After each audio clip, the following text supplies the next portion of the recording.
warri asii godaanuudhaa deemu keessatti namni naannoo biraa lama sadii keessaa jiraatu malee ijoolleen naannoo Jimmaa nama 400 qabame. Nama 400. Dachi tana dhiisee kuti. Lafa ni dhiisee rukute immoo ilaalaa.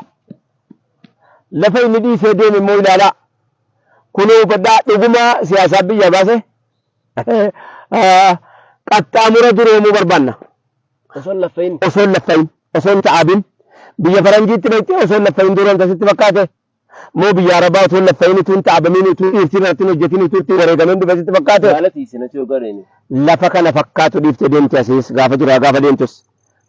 Namaati moodeelii fudhattee godhaa deemaa jirtu kana lafti biyya faranjiis bakka kana hin jirtu. Jireenyi biyya faranjiis bakka itti yaadde hin jirtu. Haalli biyya faranjiis akka itti yaaddetti hin jirtu.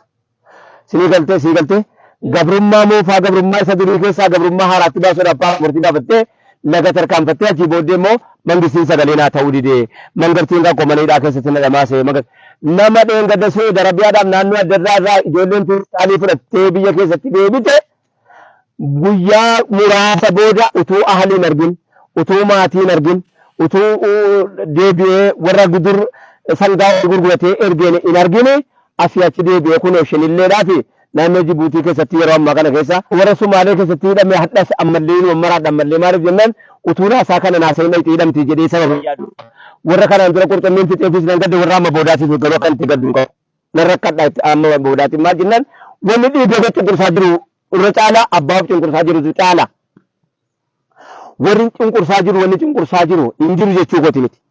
Jiraachuu wajjiniin garuu irra caalaa abbaatuuf cunqursaa jira waa tokko hin taane lafti biyya keenya lafeen biyya keenya ambi karaatti as galee biyya kana keessatti itti abbaa ta'u barbaacha waa meeqa hojjetataa jira seetan waan isin dhibu utuu dabareedhaan haasofne tartiibaan haasofne irra bareeda yeroo ammaa kana keessa dargaggeessi naannoo Jimmaatii fi Harargee karaa daariitti galee Jimmaa qaba. Harargee iyyuu wayya. Harargeen hojii hojjetaatti gatiitti ba'uuniif dhiisuu waan biraati. Jecha nyaatti hojjetaatti Harargeen irra caalaan. Baadiyyaan.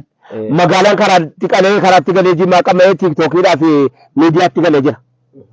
Naannoon Jimmaa immoo irra caalaan farankaa keessiidhaan qabu waan ittiin jiraatu tun waan ittiin qabamu barbaadaa jira. Irra caalaan jedhaan jira immoo hin jiru jechuu gootinitti warri yoomuu ishataa jiru. Yennuu qaamee Jimmaa quufee ka'e footoo lala namni footoo laale footoo keessaan ijoollee biyya Arabaa ijoollee Yamaniin ijoollee Hadramaut ijoollee maaloo keessaa bifa bicuusii ruuzii kana sifachi hojjettee bareeddee arga ijoollee biyya Faransaay ijoollee Ameerikaanii ijoollee isa arga yeroo arge maalaan asii yaana baarii yoo nyaattee dee asii paaspoortii baafatee faranka 24,000 baasanii deeman warri dheengadashin illee itti qabamanii warri dheengadatti qabamanii warra qabe nama jala jira asii fuudhee eega Jimmaan manaa kaase Addis Ababaa bulchee manatu jira Addis Ababaa keessa bakka bulan Addis Ababaa keessa dirreedhaa bakkatu jira qophaa'ee inni kaan sobee kijibee inni kaan mataa muraa achi keessaa warra nama gaggeessu inni kaan makiinaa qaba makiinaa uffata inni kaan hundi isaa warra nama gaggeessu dubartiifaa jira geessee Sumaalee dhanga'ee farankaa isa sanarraa farankaa irraa fudhatee Sumaalee dhanga'a inni Sumaalees farankaa fudhata. Mucaan takka Jimma irraa asii baatee dirreedhaa reete maaleen harkaa dhumee harkaa fitanii mana amaaraa tokko dalagaa teessee warri amaaraa hoggaa isiin baatii geessi moobaayilaa hattee jaanii qabanii hidhanii mana hidhaatti naaf Yuusuf dheenee ilaalle.